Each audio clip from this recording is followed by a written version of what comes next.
Hi అండి. నా పేరు మాధురి. మీరు చూస్తున్నది సుమన్ టీవీ నెట్వర్క్. మోకాలు నొప్పులున్నాయా? అయితే మీకు సర్జరీ ఒకటే పరిష్కారం. ఇలాంటి మాటలు వింటూ వస్తున్నాం కదా! మరి సర్జరీ లేకుండా మోకాలు నొప్పుల నుంచి ఉపశమనం కలిగించే ఒక ట్రీట్మెంట్ ఉందా అంటే మీరందరూ ఆశ్చర్యపోతారు. చాలా చోట్ల ఇలాంటి మాటలు వింటూ ఉన్నాము. కానీ నిజమైన స్పెషలిస్ట్ ఎవరు? ఎవరి దగ్గర చేయించుకుంటే మనకి లాంగ్ లాస్టింగ్ రిజల్ట్స్ ఉంటాయి. సైడ్ ఎఫెక్ట్స్ లేకుండా చక్కగా ఎంత పెద్దవాళ్ళన్నా కూడా కూర్చుని ఈజీగా లేవగలుగుతారు. మరి ఇలాంటివన్నీ మనకి Epione pain management centre doctor Sudheer దారా గారు ఇప్పుడు మనకి తెలియజేయబోతున్నారు. సో శ్రద్ధగా విందామండి. ప్రతి ఒక్కరి ఇంట్లోనూ కూడా ఈ ప్రాబ్లమ్ ఉండే ఉంటుంది. సో మరి నేను అడిగే క్వెషన్స్‌కి మరి సార్ ఏ విధంగా ఆన్సర్స్ మనకు తెలియజేస్తారో చూద్దాం. నమస్కారం డాక్టర్ గారు. నమస్కారం అండి ఎలా మాధురి గారు. ఉన్నారండి? గుడ్. చాలా డౌట్స్ తోటి వచ్చానండి నేను. మూట కట్టుకొని వచ్చాను. ఇప్పుడు అవన్నీ ఇప్పే ప్రయత్నం చేస్తాను. Sure sure.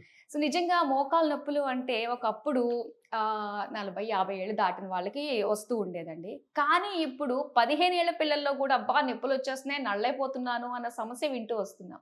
అసలు మోకాలు నొప్పులు అన్నది ఈ రోజుల్లో ఇంత కామన్ ఎందుకు అయిపోయిందంటారు అసలు? గుడ్. సో మోకాలు నొప్పులు ఇంతకుముందు మీ తాతగారో లేదంటే వాళ్ళ ఫాదరో చూసుంటే ఈ ప్రాబ్లం ఉండేది కానీ ఎక్కువ డిస్కషన్లు ఉండేది కాదు. Maybe 40-50 years back. ఎక్కువ డిస్కషన్ ఇప్పుడు ఎందుకు వస్తుందంటే మీరు అన్నట్టు ఇంతకు ముందు కాలంలో maybe 40 years back only 50-55 age దాటిన వాళ్ళకే మోకాలు నొప్పులు వచ్చాయి. ఇప్పుడు ఏమవుతున్నాయి 25, 35, 45 ఈ రేంజ్లోనే ఎక్కువ మంది పేషెంట్స్ ఉన్నారు, ఎక్కువ మంది బాధపడుతున్నారు. సో క్వశ్చన్ అరైజ్ ఏంటంటే ఏం జరుగుతుంది అసలు, ఎందుకు ఇంతకుముందు 50-55 ఏళ్లలో వచ్చే మోకాలు నొప్పి ఇప్పుడు ఎందుకు వస్తుంది అన్న క్వశ్చన్ రైజ్ అవుతుంది. దీనికి మెయిన్ కారణం ఏంటంటే వెస్టర్నైజేషన్ ఆఫ్ ఇండియా. అనవసరమైన యాక్టివిటీలు, ఓవర్ ఎంతూజియాస్టిక్ అయిపోయి ఎక్సర్సైజ్లు, ఎక్కువ ఎర్న్ చేయాలన్న తపన, బాడీ కేర్ తీసుకోలేకపోవడం, ఒబేసిటీ, సెడెంటరీ లైఫ్స్. సో ఇవన్నీ బట్టి ఇప్పుడు ఏంటంటే ఇప్పుడు మేజర్గా మోకాళ్ళ నొప్పులు రావడానికి కారణం ఏంటంటే మోకాల్ని ఎక్కువ వాడేస్తారు. ఏదైనా అంతే కదా, షర్ట్ అయినా ప్యాంట్ అయినా చీర అయినా కానీ ఇప్పుడు ఒక పట్టు చీర ఉంటుంది, అది అప్పుడప్పుడు అకేషన్స్గా మూడు నెలలకు ఒకసారి వేసుకుంటే ఎక్కువ కాలం ఉంటుంది. అదే దాన్ని రోజు వేసుకొని మనం రోజు పనికి వెళ్ళామంటే అది ఒక 1-2 ఇయర్స్లో చిరిగిపోతుంది. అదేవిధంగా నీ జాయింట్ కానీ, షోల్డర్ జాయింట్ కానీ, స్పైన్ కానీ, ఇతర ఏ జాయింట్ అయినా కానీ యూసేజ్ అన్నది రెగ్యులేటెడ్గా ఉండాలి. అంటే ఇష్టం వచ్చినట్టు మోకాలను వాడేయడము, ఇష్టం వచ్చినట్టు షోల్డర్ని వాడడము, ఉన్న టైం కంటే ఎక్కువ వాటితో పని చేయించడం. ఇప్పుడు మనం మోకాల గురించి మాట్లాడుతున్నాం కాబట్టి ఎట్లాగా ఓవర్ యూజ్ అవుతుంది అంటే, ఇప్పుడు ఒక హౌస్ వైఫ్ని తీసుకోండి. హౌస్ వైఫ్లో ఇప్పుడు ఒక 2000-2500 ఎస్ఎఫ్టీ ఉన్న ఇంట్లో మొత్తం పని చేసినా కూడా ఎఫెక్టివ్ వర్క్ 2.5 hours ఉంటుంది, అంతే కదా. మీరు బట్టలు గిట్టలు వంట గింట అన్నీ చేసుకొని 2:30. కానీ మన లేడీస్ ఏం చేస్తారు, పొద్దున్న 6కి లేచి రాత్రి 11 వరకు తిరుగుతూనే ఉంటారు. మరి అది ఓవర్ యూజ్ అవడమే కదా. కేబీఆర్ పార్క్కి వెళ్ళండి, అక్కడ ఒక 600 మంది రోజుకి కిలోమీటర్లు తిరుగుతుంటారు. చూసారా, అందరు మనం ఏమనుకుంటాం, బయట నుంచి వెళ్తున్నాం, బా నేను కూడా వాకింగ్కి వెళ్తే బాగుండరా, నేను వెళ్ళలేకపోతున్నాను, బద్ధకమో టైం లేకుండా. ఆ ఎవరైతే వెళ్ళట్లేదో వాళ్ళ మోకాళ్ళు తొందరగా అరిగిపోదు, ఎవరైతే లోపల ఉన్నారో వాళ్ళు అరుగుతాయి. బాబోయ్, నిజంగా ఇది వినడానికి భయం వేస్తుందండి. ఇది సైన్స్. ఎందుకంటే పాపం వాళ్ళకేంటి, డాక్టర్లో యూట్యూబ్లో ఇంటర్నెట్లోనే వాడు వాకింగ్ చేయండి సార్ అంటారు. వాకింగ్ చేయంటే ఎంత చేయాలి, ఏం చేయాలి, ఎంత చేస్తే మన కాళ్ళు ఉంటాయి, ఎంత చెయ్యకపోతే దెబ్బతింటాయి, ఎంత ఓవర్ చేస్తాయి అది ఎవరికి తెలియదు. ఇప్పుడు కేబీఆర్ పార్క్ మొత్తం ఒక రౌండ్ కొట్టి 4 కిలోమీటర్స్. ఆ 4 కిలోమీటర్స్ వాళ్ళు ఒక 65 years అతను కానీ వాక్ చేసాడు అనుకో, ఏమవుతాయి, ఉన్నది కాస్త అరిగిపోతుంది.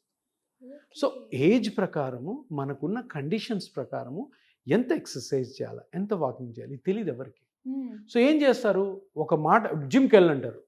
ఎవరంటారు జిమ్కి వెళ్ళమని, ఎవరో అంటారు, దారిని పోయి దానయ్య పక్కింట్లో వాడు జిమ్ ట్రైనర్, రోజు పోయి కండలు తిరిగి ఎవడు 40-45 years దాటిన వాళ్ళు సడన్గా వాళ్ళకి ఏదో హృతిక్ రోషన్ లాగా కనపడాలనిపిస్తుంది. వెళ్ళి ఎత్తి ఏవో లిగమెంట్లు, మోకాళ్ళలో కాట్లేజ్ జరిగిపోవడం, స్పైన్లో ప్రాబ్లమ్స్. తప్పు ఇవన్నీ. ప్రతి దానికి డాక్టర్స్ ఉన్నారు.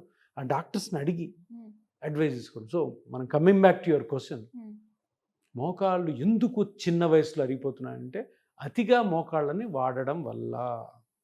ఓకే. అది హౌస్ వైఫ్ అవ్వచ్చు, జిమ్ చేసేవాడు అవ్వచ్చు, వాకింగ్ వాకింగ్ చేసేవాడు అవ్వచ్చు, ఇతరత్ర ఎక్సర్సైజ్లు అనవసరంగా చేసేవాళ్ళు, సైక్లింగ్ చేసేవాళ్ళు అవ్వచ్చు, మ్యారథాన్స్ చేసేవాళ్ళు అవ్వచ్చు. తప్పకుండా తొందరగా అరిగిపోతాయి, సమస్య లేదు.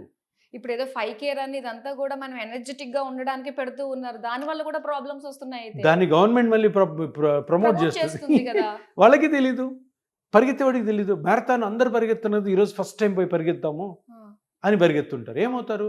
అలవాట్లేని జాబు, ఇతరులు ఇంక అందరూ పరిగెత్తి ఏదో ఒక లిగమెంట్ కట్ అయి ఉంటుంది, మళ్ళీ డాక్టర్ దగ్గర పరిగెత్తారు. దీనివల్ల మా బిజినెస్ బాగానే ఉంది, కానీ జనాలకు మంచిది కాదు. సో మంచి చెప్పాలి మనం, మంచి చెప్తే రియల్గానే బర్డన్ తగ్గిపోతుంది. ఇంతమంది మోకాలతో బాధపడాల్సిన అవసరం లేదు, ఇంతమంది మోకాల కోసం ప్రతి హాస్పిటల్ తిరగాల్సిన అవసరం లేదు. ఇప్పుడు ప్రతి కార్పొరేట్ హాస్పిటల్లో ఒక రోజులో 80% ఓపీ, 80% కొత్త ఓపీ వచ్చే వాళ్ళందరూ మోకాళ్ళు అరిగిపోయిన వాళ్ళే. అది జబ్బు కూడా కాదు. అరే జబ్బు లేకుండా డాక్టర్ దగ్గరికి ఎందుకు వెళ్తున్నారు? అరగ తీసుకొని వెళ్తున్నారు, తెలియక. ఈ అవేర్నెస్ క్రియేట్ చేయాలి. సో రీజన్స్ అన్నవి కూడా ఓవర్ యూజ్ ఆఫ్ నీ joints is the reason for knee joint pains. ఇప్పుడు ఓకే, చేయకూడదు, జాగ్రత్తగా చూసుకున్నాం అన్నది సెకండరీ పక్కన పెట్టేస్తే, సో ఎవరైతే మోకాళ్ళ నొప్పులతో బాధపడుతున్నారో సో వాళ్ళకి డాక్టర్స్ ఏంటంటే ఇంకా సర్జరీ చేయించుకుంటేనే మేము లేచి నడవగలుగుతారు అని చెప్పేసి అంటూ ఉన్నారు. సో దానికి మనకి ఆల్టర్నేట్ ఎటువంటి సర్జరీ లేకుండా అని చెప్పేసి మనం చెప్తూ ఉన్నాం. సో దీని గురించి తెలుసుకోవాలండి. ఇప్పుడు మోకాళ్ళు సరే మనం ఎంత మాట్లాడుకున్నా కానీ జనాలందరినీ మార్చలేము. కొంతమంది వేరే వేరే కండిషన్స్ వల్ల వాకింగ్ చేయాలి, జాబ్ ఉంటుంది. ఇప్పుడు వాచ్మెన్ ఉన్నాడు, పాపం నిలబడి ఉండాలా, ట్రాఫిక్ కానిస్టేబుల్ ఉన్నాడు, నిలబడి ఉండాలా, టీచర్స్ ఉన్నారు, 8 hours నిలబడి టీచ్ చేస్తేనే జీతం ఇస్తారు. వాళ్ళకి చైర్ కూడా వేయరాళ్ళు. ఎవరు? అడ్మినిస్ట్రేషన్ చైర్ వేయకూడదు, తెలుసా కదా మీకు? చైర్ వేస్తే పనిష్మెంట్, కూర్చోకూడదు, నిలబడి చెప్పాలి. ఎందుకు? నిలబడి చెప్తేనే బాగా చెప్తారంటే. సో వీళ్ళకి తప్పదు, వాళ్ళకి అరుగుతాయి, వాళ్ళు బాధపడతారు. సో ఇప్పుడు ఏమున్నాయి ఆప్షన్స్ ఏంటి? మీకు ఫస్ట్ టైం 35 yearsకో 45కో మోకాలు నొప్పి వచ్చింది, ఇమీడియట్గా ఏం చేయాలా? ఫస్ట్ చెక్ చేసుకోవాలి. 10 days వరకు ఉంది నొప్పి, 10 days తర్వాత నొప్పి తగ్గట్లేదు, అలాగే కంటిన్యూ అవుతుంది. సో వెంటనే అందరూ తెలుసుకోవాల్సింది ఏంటంటే అసలు నా మోకాల్లో ఏమవుతుంది, ఎందుకు నొప్పి వస్తుంది? మోకాలంటే ఒక స్ట్రక్చర్ కాదు, దాంట్లో 5-6 స్ట్రక్చర్స్ ఉంటాయి. పెద్ద బోన్స్ ఉంటాయి, లిగమెంట్స్ ఉంటాయి, మెనిస్కస్ ఉంటుంది, కార్టిలేజ్ ఉంటుంది, మజిల్స్ ఉంటాయి, 5 ఉన్నాయి. సో దేని వల్ల ప్రాబ్లం వస్తుందో కనుక్కోవాలి. సో ఇప్పటి వరకు ఏం ట్రీట్మెంట్స్ ఉన్నాయి అవన్నీ కనుక్కోకుండా ఏం చేస్తారు? టాబ్లెట్స్ పెడతారు. ఫస్ట్ పెయిన్ కిల్లర్స్, అది ఇంకా డేంజర్. అందరూ ఏమనుకుంటారు? పాపం చదువుకున్న వాళ్ళు కూడా ఆ పెయిన్ కిల్లర్స్ వాడుకుంటా ఉంటే కంట్రోల్ వేసుకుంటే బాగుంటుంది. కానీ తెలియని విషయం ఏంటి? లోపల డ్యామేజ్ని పెయిన్ కిల్లర్స్ అరికట్టవు, లోపల ఉన్న డ్యామేజ్ని కరెక్ట్ చేయవు. సో ఏమవుతుంది? మీరు అడిక్ట్ అవుతారు పెయిన్ కిల్లర్స్కి. పెయిన్ కిల్లర్స్ మీరు అడిక్ట్ అయిన తర్వాత అది కిడ్నీ మీద కానీ లివర్ మీద కానీ ఎఫెక్ట్ చేస్తుంది. సో అది కూడా డేంజరే. సార్ మరి ఇంకేమున్నాయి సార్? మరి పెయిన్ కిల్లర్స్ వాడొద్దు అంటారు, వాకింగ్ చేయొద్దు అంటారు, మరి నొప్పితో భరించాలా, ఆయన టీచర్ జాబ్ చేసుకోవాలి, ఎట్లా అంటే? సో ఇది కనుక్కున్న తర్వాత అసలు ఏ పార్ట్ డ్యామేజ్ అయిందో కనుక్కున్న తర్వాత చిన్న చిన్న స్కాన్స్తోనే బయటపడతాయి. నెక్స్ట్ సిట్టింగ్ ఏంటంటే పెయిన్ కిల్లర్స్ వద్దు, లేదు పెయిన్ కిల్లర్స్ వద్దు, ఫిజియోథెరపీ. ఫిజియోథెరపీ అంటే ఏంటి?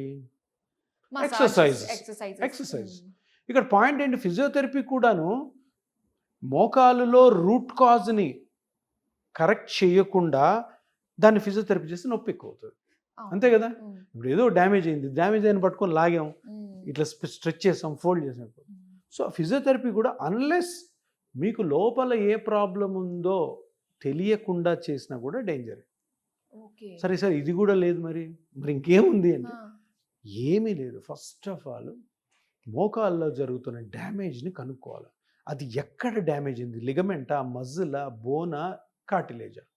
అది కనుక్కున్న తర్వాత కొత్త సైంటిఫిక్ ఆర్టికల్స్ ఏం చెప్తాయంటే ఆ పార్ట్ని ఏదైతే దెబ్బతినిందో ఆ పార్ట్ని మళ్ళీ రీజనరేట్ చేయొచ్చు. బయట నుంచి మెడికేషన్ ద్వారానా? పేషెంట్ ఓన్ బ్లడ్తో. ఓకే. సో ఏంటి సార్ ఇది ఎట్లా ఉంది? ఇది లేటెస్ట్ సైన్స్ ఏం చెప్తా అంటే, బాస్ నీ మోకాల్లో నొప్పి ఏదైతే వచ్చిందో అది జబ్బు కాదు. జబ్బు అంటారు కానీ ఏముంది? ఆ చిన్న కార్టిలేజ్, చిన్న పార్ట్లో అరిగి ఉంటుంది. మొత్తం మోకాలంతా ఎప్పుడు చెడిపోదు, ఎవరికి చెడిపోదు, ఓహో. మోకాలు మొత్తం చెడిపోదు. అందుకని మోకాలు మొత్తానికి ట్రీట్మెంట్ అవసరం లేదు. స్కానింగ్ చేసుకొని 99% కేసెస్లో కార్టిలేజ్ అరిగి ఉంటుంది. ఆ కార్టిలేజ్ అరగడం వల్ల బోన్ రబ్ అవుతుంది, ఓకే. బోన్ దగ్గరికి వస్తుంది. 2 బోన్స్ మధ్యలో కార్టిలేజ్ కరెక్ట్గా ఉంటే ఫ్రీగా ఉంటుంది. పరిగెత్తు, దుంకు ప్లస్ ఏమైనా చేయి. ఆ కార్టిలేజ్ అరిగిపోతే 2 ఎముకల దగ్గరికి వచ్చి రాసుకుంటాం. అదే జిగురు అంటాం కదా. జిగురు అంటాం, గమ్ అంటాం. సో ఆ కార్టిలేజ్ అరిగిన దాన్ని కనుక్కొని అది ఎక్కడైతే అరిగిందో చూసుకొని దాన్ని మెజర్ చేసుకొని మీ బ్లడ్లోని ఓన్ సెల్స్తోనే, మీ బ్లడ్లో ప్లేట్లెట్స్ ఉంటాయి, ప్లేట్లెట్స్ మీద గ్రోత్ ఫ్యాక్టర్స్ ఉంటాయి. ఆ గ్రోత్ ఫ్యాక్టర్స్ కానీ ఇంజెక్ట్ చేస్తే అదే కార్టిలేజ్ని పెంచుతుంది. దాని అంతటా మళ్ళీ గ్రో అవుతుంది. ఓకే. దీనికి ఏంటి సార్ ఎట్లా గ్రో అవుతుంది సార్? చాలామంది అంటుంటారు, చాలామంది డాక్టర్లు కూడా అంటారు, మరి పేషెంట్ బ్లడ్డే కదా, పేషెంట్ బ్లడ్ బాడీలో తిరుగుతుంటే అదే పోయి ట్రీట్ చేసుకోవచ్చు కదా, నువ్వు బయటికి తీసి అవును కదా. దాన్ని మళ్ళీ నువ్వు ఏదో చేసి ఎక్కిస్తావంటే ఇది నమ్మొద్దు కదంటే.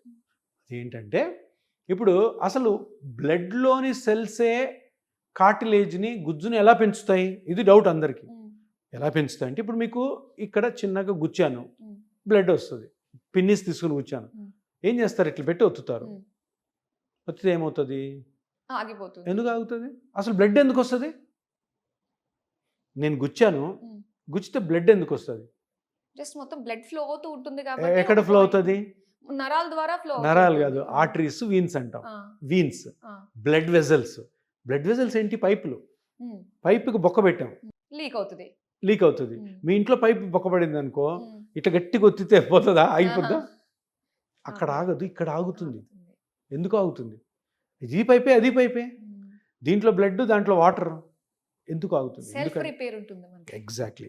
సో సెల్ఫ్ రిపేర్ అంటే ఏంటంటే, బ్లడ్లో ప్లేట్లెట్స్ ఉంటాయి కదా, ఇలా ఎక్కడైనా ఇంజరీ అయినప్పుడు కొన్ని లక్షల ప్లేట్లెట్లు అక్కడికి వచ్చేస్తాయి. ఓకే. వచ్చి దట్ హోల్ ఏదైతే ఉందో దాన్ని ఇమ్మీడియట్గా హీల్ చేస్తాయి, ఇమ్మీడియట్గా, with in seconds. Okay. Mystery లాగా ఉంది కదా. సో ఇది ఈ ప్రాపర్టీనే తీసుకొని, ఇప్పుడు మీ దగ్గర మీకు మోకాలు అరిగిపోయింది అనుకోండి, 20 ml బ్లడ్ తీసుకొని దాన్ని ప్రాసెస్ చేసి ఈ 20 ml నుంచి 1 ml పిఆర్పి తీసుకుంటాం. ఆ 1 ml ఏముంటుంది తెలుసా? కొన్ని లక్షల ప్లేట్లెట్లు ఉంటాయి, లాక్స్ ఆఫ్ ప్లేట్లెట్స్. ఆ ప్లేట్లెట్స్ ఆ 1 ccలో తీసుకెళ్ళి ఆ కార్టిలేజ్ ఎక్కడైతే అరిగిందో అక్కడ కానీ వదిలేమనుకో, ఇమ్మీడియట్గా రిపేర్ ప్రాసెస్ స్టార్ట్ అవుతుంది. మరి ఇక్కడ రిపేర్ అయింది, అక్కడ రిపేర్ అవుతుంది కదా. ఇక్కడ రిపేర్ అవ్వాలంటే ప్లేట్లెట్స్ అన్నీ దగ్గరకు వచ్చి చిన్న హోల్ కాబట్టి అది సరిపోతుంది. కానీ ఇక్కడ డ్యామేజ్ పెద్దగా ఉంటుంది. ఆ పెద్దగా ఉన్న డ్యామేజ్ కోసము ఎక్కువ ప్లేట్లెట్స్ కావాలి. ఆ ప్లేట్లెట్స్ అని మనం ల్యాబ్లో తయారు చేస్తాం, చేసి ఇమీడియట్గా వదులుతాం. సో అది కార్టిలేజ్ రీగ్రో చేస్తుంది. సో ఇది next treatment, the best treatment. ఎందుకు? చిన్న ఇంజెక్షన్తో అయిపోయింది. తర్వాత సర్జరీ ఉంది, అది తర్వాత సంగతి. ఎందుకు? ఎప్పుడు కూడాను ప్రతి మెడికల్ బుక్లో రాసేది, సర్జరీకి వెళ్ళే ముందు ఇవన్నీ కూడా కరెక్ట్ పద్ధతిలో వాడి అప్పుడు కాకపోతే సర్జరీకి వెళ్ళాలి. ఇప్పుడు నేను చెప్పిన జాగ్రత్తలు తీసుకుంటూ కరెక్ట్ ప్లేస్లో, కరెక్ట్ డాక్టర్ దగ్గర, కరెక్ట్ హాస్పిటల్లో పిఆర్పి చేసుకుంటే సర్జరీకి వెళ్ళే ఛాన్సెస్ తగ్గిపోతాయి.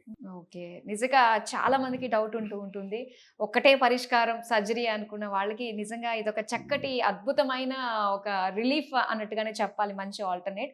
సో చాలా మందికి ఉన్న కన్ఫ్యూజన్స్, డౌట్స్ని అన్నిటినీ కూడా క్లారిఫై చేసినందుకు థ్యాంక్ యూ సో మచ్ అండి. Thank you. నమస్తే.